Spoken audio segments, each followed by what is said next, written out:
Today I want to show you a game where I managed to be useful even when losing lane. We tried to stop invade and now we 5 people together go down to clear our bot side. My sack has intuition that they invaded, so we're now ready 5 people to fight it.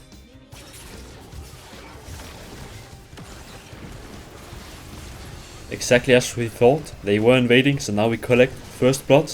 I'm gonna chase a bit more, trying to kill Nidalee or at least burn her flash. We managed to kill her and the start is looking very good. I'm a bit late to lane though and I lost some HP, but it's still very worth for the team. By the way, I'm up against a challenger Orianna player, so I know I won't be having the easiest time here. This matchup is favored towards Orianna. It's very hard to do anything on Swain if Orianna is very aggressive and plays far up, poking you with the ball. Since a good Orianna player will always be able to space you because she outranges you. And now since she's level 2, I'm gonna start taking a lot of QWs to the face. They are very hard to dodge. The only way you can really dodge him if you like kind of bait out the Q from her with tethering. But look at this, it still hits. This is the reason I ran TP this game. I need to be able to reset TP back, because I will not get prio, I will get poked down and I will suffer. The only saving grace against a good Orianna is if you get support or jungle ganks, but if you're left on your own, it's very, very hard. I'm just gonna do my best to stay as healthy as possible so I get as much gold before I recall TP back. So I can get a very nice base, perhaps get some early boots so I will have a chance to dodge her QWs. The QWs hurt so much, and for some reason Orianna just never runs out of mana.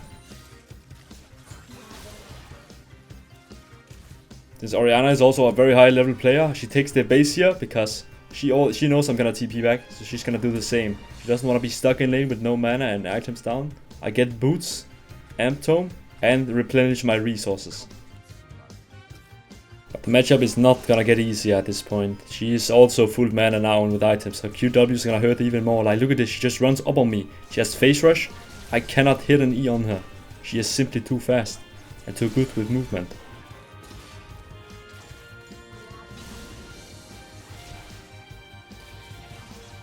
She just constantly walks up, QWs me in the face, and it's so hard to hit the knee ability on her. It's a very, very oppressive matchup. So I need to take a base here, even though it's kinda bad. I get refillable and get back to lane as quick as possible so I don't lose much. I come back before her, I'm just gonna insta-shove the wave and try to do some plays because it's not working out for me in the 1v1. She's beating me up so badly. So I go ahead my jungler with grubs, trying to help his clear out. I'm so stoned I need to W the minions just to secure XP. The only way to hit E is if you like predict her movement and make her run into it. If you just throw it at her, she will dodge it easily.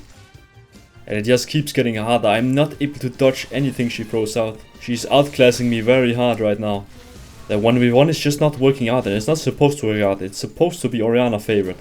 Now I get a gank and actually mess up here. I should help my E until Zac uses some CC on her. Pyke is here as well. And take a look at this, Orianna kills the minions so Pyke can hook me. And at this point, I am very frustrated. I've been playing very poorly so far. The 1v1's going terrible. Luckily my team managed to pick off Orianna. But I need to clear my head, I need to focus up. I can't just keep playing against her, I'm just gonna keep losing. I need to change up my game now. So now since Ori is dead, I take this time to instantly one-shot the wave. Now I have a roam timer. I'm gonna go help my team. I need to play for my team this game, not play for myself. Currently I'm just a liability, and I need to change that. Since my team picks off Pyke and I still have a bit of a roam timing left, I want to force this dive down here. Since I know Draven is alone. He just used flash and cleanse, but I'm not done yet. I have no future in mid lane. I need to help my bot lane get ahead. And I now have the perfect timing since Pyke just died. I want to try and kill Draven and or at least just zone him off the wave so he loses gold and XP. Pyke returns, I do a very, very nice sidestep and Zac follows up on my dive. Now, double kill to Hossam. We are so back in the game, and enemy bot are now on death timer. They are losing multiple waves on the tower. This might have looked completely crazy, but I did see Nidalee top lane. So I know I could create a man advantage spot and push a lead down there. I don't stand a chance against Orianna in the 1v1. I don't care if I lost waves and plates. I'm playing for my bot lane, because there's nothing to do mid lane. Look this, I'm just completely gapped. She can just ult me on cooldown, poke me down.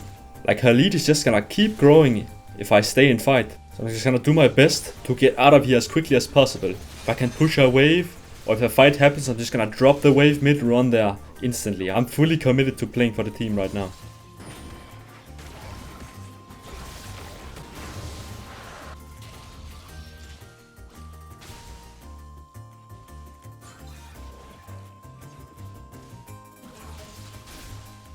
I'm too low to stay. I need to base TP back. This is why TP is so nice here.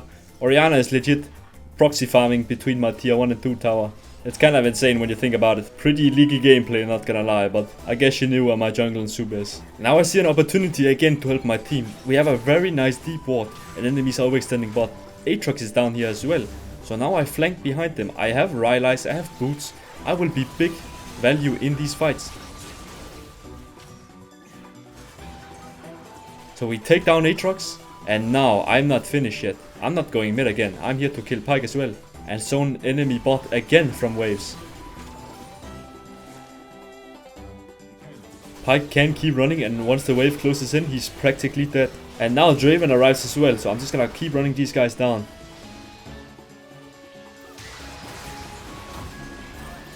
Draven is now dead. We give the kill to Varus. Enemy bot again loses waves and plates. And I'm actually gonna stay down here. Pyke pulls up again. I'm gonna keep zoning him.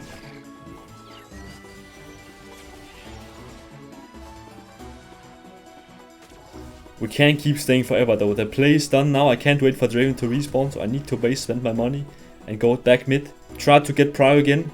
I just need to survive until next opportunity arises, when I can play for another jungle fight. I get ambushed and lose a bunch of HP. This is not super good. I need to be healthy if I want to roam to fights. I try and proc face rush and run away, but I lost over half my HP. This is not so good. I spot enemy bot lane overextending, and I quickly take this chance to abandon mid lane and go down and help. And since my team kills Pyke, I want more, okay? I do not want to get back in the suffering. I know I can punish Draven yet again, so I'm gonna go down here, look for dive.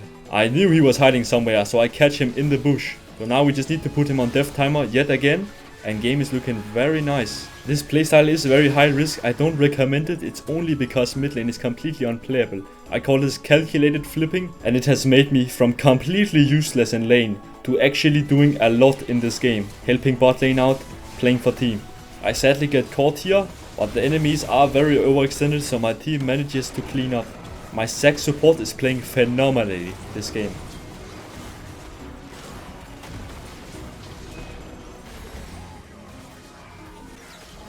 Since the mid game now started, the laning phase is finally over. The worst part about the game is finally done. Okay, I don't need to suffer 1v1 against Orianna at the same way I did in the early game.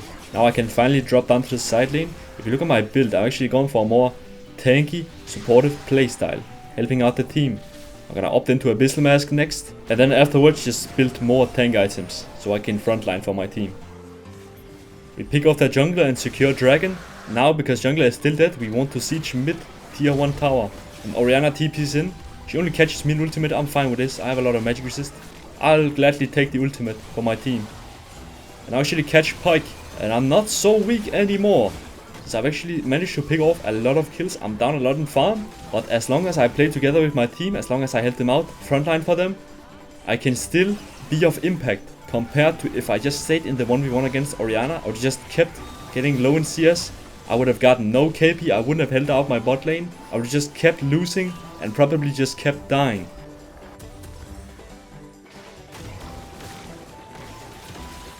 I always try and help my team with W's, slow the enemies so that it's easier time to pick them off.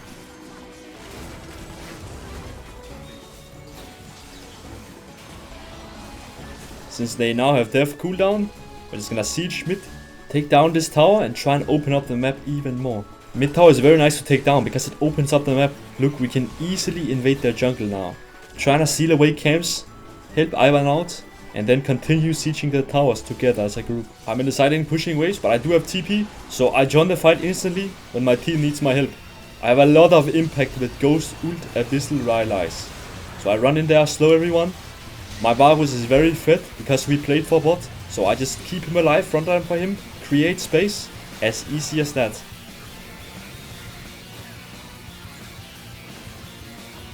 Literally tries to flash on me, but I have a Abyssal Mask, so she doesn't really do any damage. Varus takes a triple kill, and now it's only Orianna left. We don't want to fully overextend here though. One QW from Orianna kills Varus. Don't take it too far, we got a very nice fight here. Pyke also respawned, so he's probably on his way as we speak. And yeah, he sadly picks off Varus. This is not so good. The fight was pretty even though. I get anti-heal to reduce Aatrox, literally healing. Again, to support out my team, and I'm just gonna buy more resistances now. We are now 5-man grouped and ready to fight. Zac does a very nice engage here. Flash on Orianna and we follow up. I'm just gonna press ult and run in there. Slow everyone. Look at this. I'm actually not useless. When you saw my early game, you would think I would be very useless this game, but I'm tanking the tower, slowing everyone, creating space for my entire team.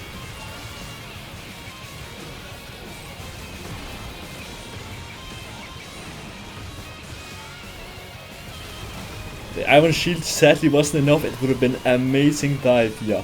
But nonetheless, we pick off a lot of objectives. This is super worth. I'll gladly die every team fight for my team right now. I'm just happy to help. We almost catch Orianna again. Zac does nice engage, but she flashes away. I'm just gonna ghost ult in here, create some space for Varus now, and follow up with Zac as well. Me and Zac are distracting 3 of their strong members. And I'm actually dealing a lot of damage right now. Look at this, I can just run Orianna down. She is not the bully she once was. It's now my time to put her in the locker. And we just chase down people. I slow them with W's. Looking at me right now, it looked like I was legit dominating lane. But the truth was, I was getting beat up. But smart, calculated flipping into the bot side. Playing for bot, diving bot lanes, farming, zoning them off waves. Made me strong. I only recommend this strategy if you are really losing and there's no point of being mid lane. It's generally an unhealthy playstyle. Thanks for watching.